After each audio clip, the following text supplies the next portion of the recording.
Hello, it's Gordon here with a Facebook Live I've called Hot Air Ballooning in Kent, because that's what I did yesterday. Went hot air ballooning in Kent, and the company was called Kent Ballooning, by the way. Let's get out of the way because I recommend them. Definitely, Kent Ballooning, look them up if you ever wanted to do it or you thought about doing it, or me talking about it might inspire you to do it.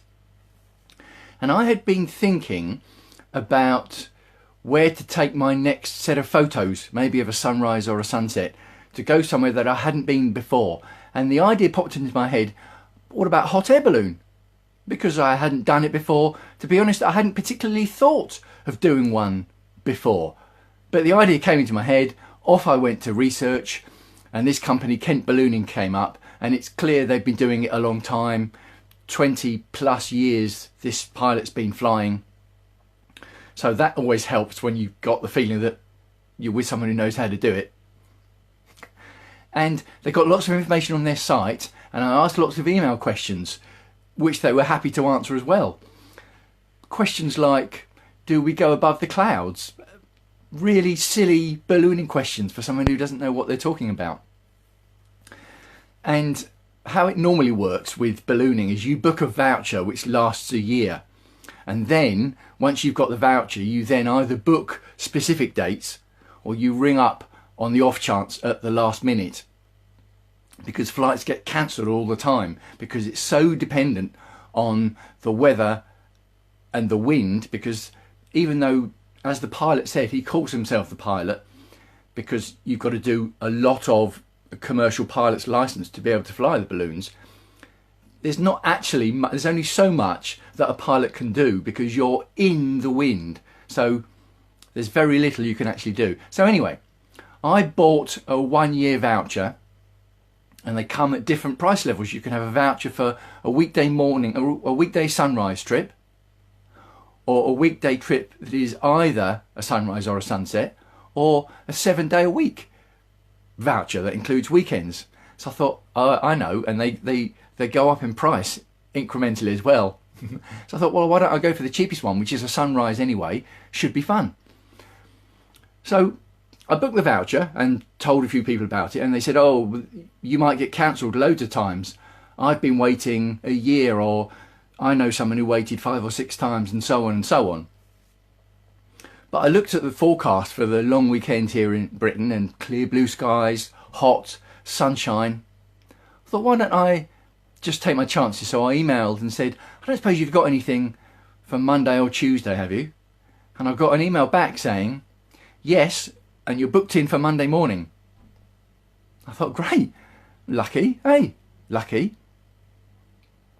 And then what happens is 10 o'clock the night before, you've got to ring up to see if the flight is going, because the forecast is short enough, forecast is close enough at that point to be accurate, so the pilot will decide whether they're going to go up or not. And he'll also tell you where they're going to launch from, which helps, because they don't always launch from the same place. This company has got 8 launch sites across Kent. They've got agreements with the various landowners, so the pilot again will make a decision about which one he's going to go from. So I rang up at 10 o'clock and he said, yes, the flight is going up and here's the launch site. So I looked at their map, and typical, it's the one that's about 45 minutes drive from where I am. It's almost the furthest away from where I am. Sod's law. And you've got to be there for 5:45 in the morning. Now, I don't do late in life. I tend to be early for things. So I thought that means I've got to get there at 5:30. It's about an hour's drive, so I've got to leave at 4:30. Bank holiday in this country tends to be that you'll get engineering works on the railways and on the motorways. So it could be that they'll close a whole junction of the motorway and send you on a detour. So I thought I'd better allow some time for that as well. So I ended up leaving the house at about 4:15 and think, well, what time have I got to get up? And I didn't sleep much because I was quite excited. And I'd also been up at 10:30, finding out if the flight was going to actually go. So I turned up, 5:45, and there's 16 of us going up in the balloon. It's a big old basket. It's not, you do get balloons that carry 1 or 2 people, but it's a big old solid basket. It is a wicker basket, but it's on a solid frame. Take 16 people, plus the pilot, plus the propane burners. So there's a lot of stuff in there. And I was talking to the other people who were going on the flight. It was just me went, and all of them had previous cancellations. Some of them lots of cancellations, and they couldn't believe that I had just emailed on Friday and said what are the chances, and got straight in. So I really was lucky. The pilot gives you a little safety briefing, tells you what you can do and what you can't do during the flight, and you have to, I'm not going to say assume a crash position for landing, but it basically is. You've got to sit down inside the basket, prop yourself against the back and hold on to the ropes. So he had us practicing that to make sure that everyone could do it. And obviously you see the balloon being inflated, and they tell you how it's being inflated. And it sounds silly to say, but it's massive.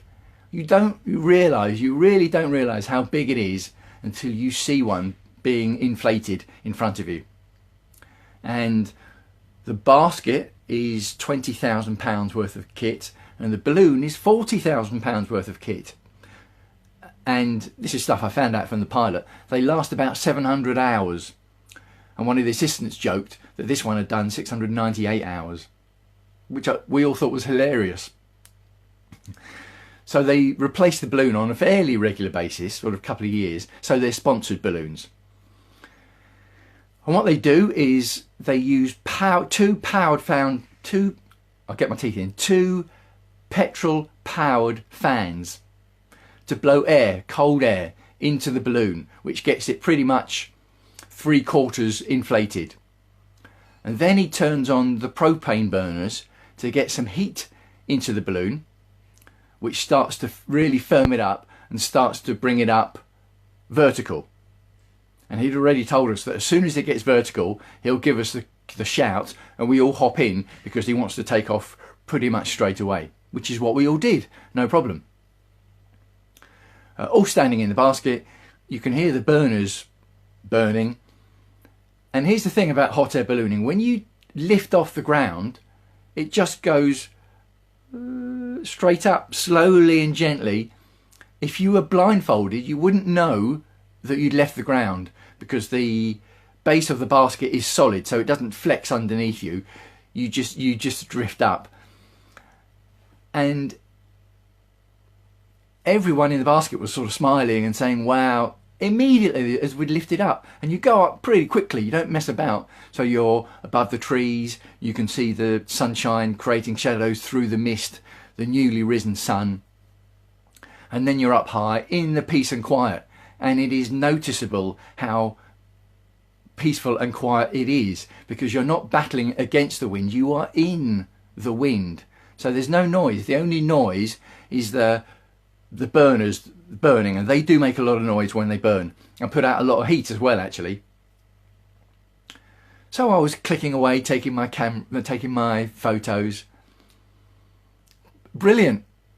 And I'm tempted to say I didn't take as many photos as I thought I might, because for a few reasons. The balloon is packed, 16 people in there, so you can move around. You're not in like that, but you can't swing any cats, you can't do any pirouettes. So turning is a gentle manoeuvre, and obviously other people are in the way when you're looking the other side. And what the pilot does is he does swivel the basket around, the whole balloon around, to make sure that everyone gets the 360-degree turn, which is nice. And he's working throughout the whole trip, pulling on the various flaps and levers and the burner, talking to us, giving us information, sort of tourist guide information. And he's also on the radio to the ground crew. So we had to have our phones on flight mode, which is why I didn't do any Facebook Lives from the flight. He's checking, he sends the ground crew to this site that he thinks we're going to land at, and gets them to put up a helium balloon, small helium balloon, and check the wind and how things are at the ground. And then if he's happy with the site, he'll leave them there. All things being well, that's where we're going to land. So we had the other people in the basket and all the talking. So I didn't want to take too many pictures and or videos. And also I wanted to make sure that I was actually enjoying it rather than enjoying it through the lens, because it lasts about an hour up in the air, about 50 minutes, I guess. It's not that cheap. It's not ferociously expensive, but it isn't that cheap. So you don't know how many times you're going to do it. So it is important to actually enjoy these things and soak them up for real, as well as taking pictures. And I'd also taken up their offer of the pictures that they take. So at the end they said, well, we put it all on a USB stick, that the ground flew take pictures when we take off, they take pictures when we land. There's a mounted GoPro thing on the basket. So all these pictures, you can buy them all afterwards as well. So I knew I was getting those. But yeah, beautiful over the south part of Kent. And when we come in for land, he did say at one point, the pilot, the wind has just changed on us, which might be bad news. Now, what he meant by that was, you don't really want to hear a pilot saying that in a hot air balloon, do you? Bad news.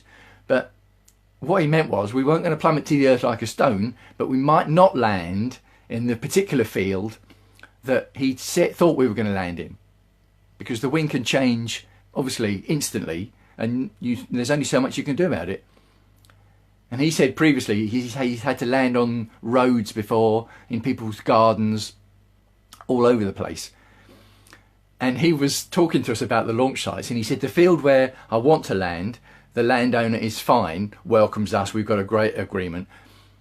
The field next door, the landowner really doesn't enjoy us landing there. He's not happy about it. It's not ideal for us to land in that field at all.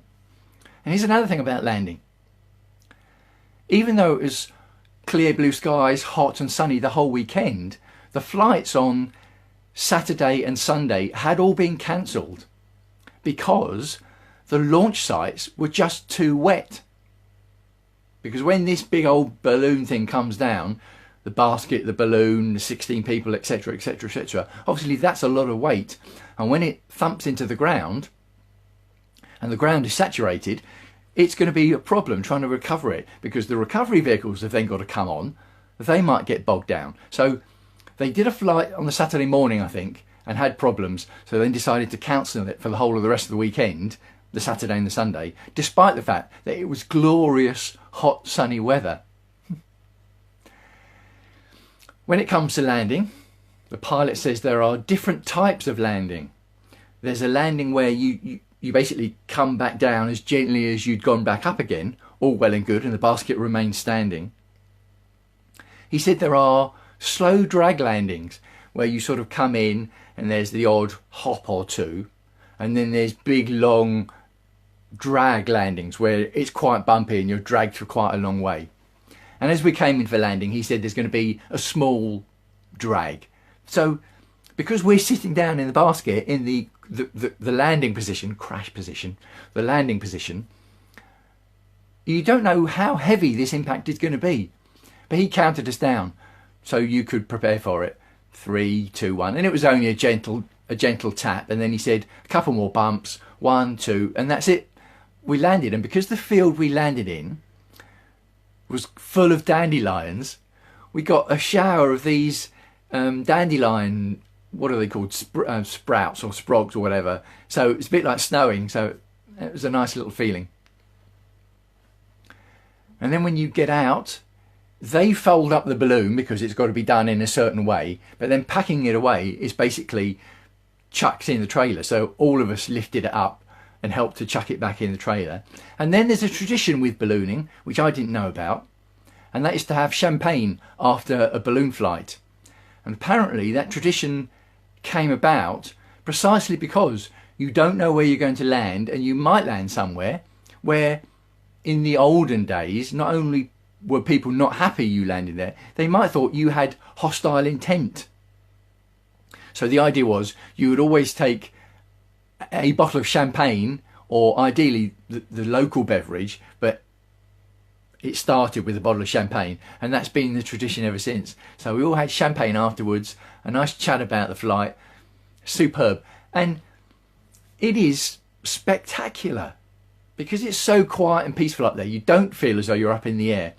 There were a lot of people who were looking over and down, over the basket and down. I wasn't sure about that, and I tried it once, and immediately as I looked over and down, I felt as though I'd wanted to hold on to something. So I tried it again just to check if it was me being a sissy or whatever, because everyone else seemed to be looking over and down quite happily. And I did it again and I thought, no, no, that's not for me. I mean, I'm not great with heights, as in going up a ladder heights. I'm okay flying on a plane, and a hot air balloon, you just don't feel as though you're, well, how can I describe it? Let's have a go. There doesn't feel any sense of danger. You don't feel insecure or that you're going to fall, because the basket is rock solid. It is made of wicker, but it's solid. There's no movement in it. So, and you're not swaying around like that. So you're not on a cable car type effect. You're not moving at all. I mean, clearly you are moving, but there's no actual sense of movement or danger or going to fall. So, and when you're looking out from it looks as though you're looking from a tall building maybe, or watching a video of someone else from a tall height, or looking out of a plane window maybe. So I didn't worry about the heights in that respect, but when I looked over and out, yeah, I decided that I wasn't going to be doing that again. So would I recommend it? Oh, absolutely. If you've ever thought about doing it, then do it. Because, say, you can book up a year's voucher. I presume that's how it works with most ballooning companies. I don't know, because I'd only looked at this one, and it was the first one I came across, because I think I typed in ballooning in Kent, and Kent ballooning came up, which it would do. So you can book up a yearly voucher, choose your dates, and if you get cancelled over and over again and the year expires and you haven't been up, the company aren't just going to say tough luck. They're just going to extend it a bit more. So it's not a problem. And it really is spectacular as you would imagine it was. And as enjoyable as you might imagine it would be. It really is a cracking experience. How long have I been going? About 17 minutes. So yes, hot air ballooning in Kent. Let me know if you've ever done it, if you've had cancellations, if you enjoyed it or if you didn't enjoy it, or whether you had thought about doing it or might think about doing it. As I'd been talking to the other people on the flight before we went up, we were chatting afterwards while we were quaffing the champagne. And I'd said to them, wow, that was great, wasn't it? And they all said yes. And we agreed that it would be hard to imagine someone coming off the balloon flight and saying, nah, rubbish. I mean, it's possible that someone might have a height fear incident while they were up there, but I'm not sure how likely that is. So everyone enjoyed it on the flight. We couldn't imagine that someone would come off it having said they wouldn't. We couldn't imagine that someone would come off it saying that they hadn't enjoyed it. Crikey, I must have been out in the sun a while. Seems to have lost the power of speech. So yes, I will carry on. I put some photos up on my Facebook so far. I'll carry on putting more up. And then when I get the pictures from the company, which should arrive tomorrow or the next day, they'll have more shots of the balloon from the outside as well. So yes, all well and good. Thoroughly enjoyed it and made it back down again in one piece, which is always a plus. So, Gone Bryan signing off for now. Hope all is well with you. Wishing you as ever health and happiness. And I'll speak to you again soon.